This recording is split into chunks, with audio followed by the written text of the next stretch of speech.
Het Coördinatiecentrum Mensenhandel Mensensmokkel Aruba, de CMMA, lanceert vandaag namelijk een nieuw onderdeel van het lespakket over mensenhandel en mensensmokkel, een campagne waarin de aandacht wordt gevestigd op de veiligheid van de jeugd online.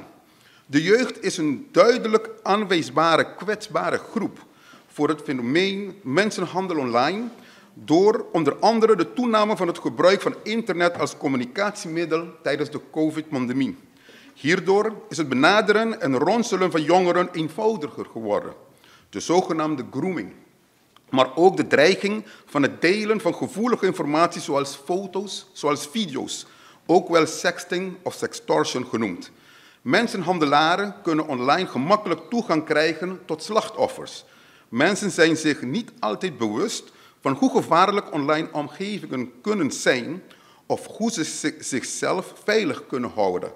Hoewel internet een geweldige manier is om in contact te blijven met vrienden en familie, maken mensenhandelaren het gebruik van en stokken ze actief online ontmoetingsplaatsen zoals chatrooms en sociale mediasites om hun slachtoffers te lokken. Slachtoffers worden gerecruiteerd via sociale media en online datingplatforms waar persoonlijke informatie en details van de locaties van mensen direct beschikbaar zijn. Seksueel misbruik en andere vormen van uitbuiting vinden virtueel plaats en foto's en video's worden verder verkocht aan klanten over de hele wereld, wat resulteert in nog meer geld. Sommige van deze sites bieden de mogelijkheid van een live chat. Slachtoffers kunnen herhaaldelijk worden uitgebuit via livestreaming op meerdere websites en er is geen limiet aan het aantal keren dat video's van hun misbruik kunnen worden bekeken en door hoeveel mensen. Het is van groot belang dat er op Aruba meer aandacht gegeven wordt voor de gevaren van het internet. Daarom moet niet altijd de jeugd worden geïnformeerd, maar ook hun ouders. Als ouder wil je er alles aan doen om kinderen veilig te houden. Online is dat nog best een uitdaging. De ontwikkeling gaat razendsnel en dat is vaak lastig bij te benen. Communicatie is een groot onderdeel van het ouderschap, ook als het op online veiligheid aankomt.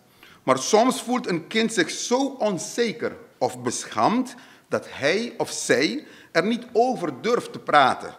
Dan is het belangrijk dat veranderingen in het gedrag van je kind worden opgemerkt. Doen ze zich anders voor dan normaal? Zijn ze meer ingetogen, stiller of geheimzinniger? Dit kan betekenen dat er iets mis is. Dan is er een rol weggelegd voor de docenten en de sociale medewerkers van de scholen.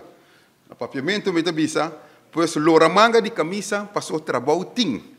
Mijn dank gaat uit naar de Coördinatiecentrum Mensenhandel Mensensmokkel Aruba, de CMMA, voor het genomen initiatief.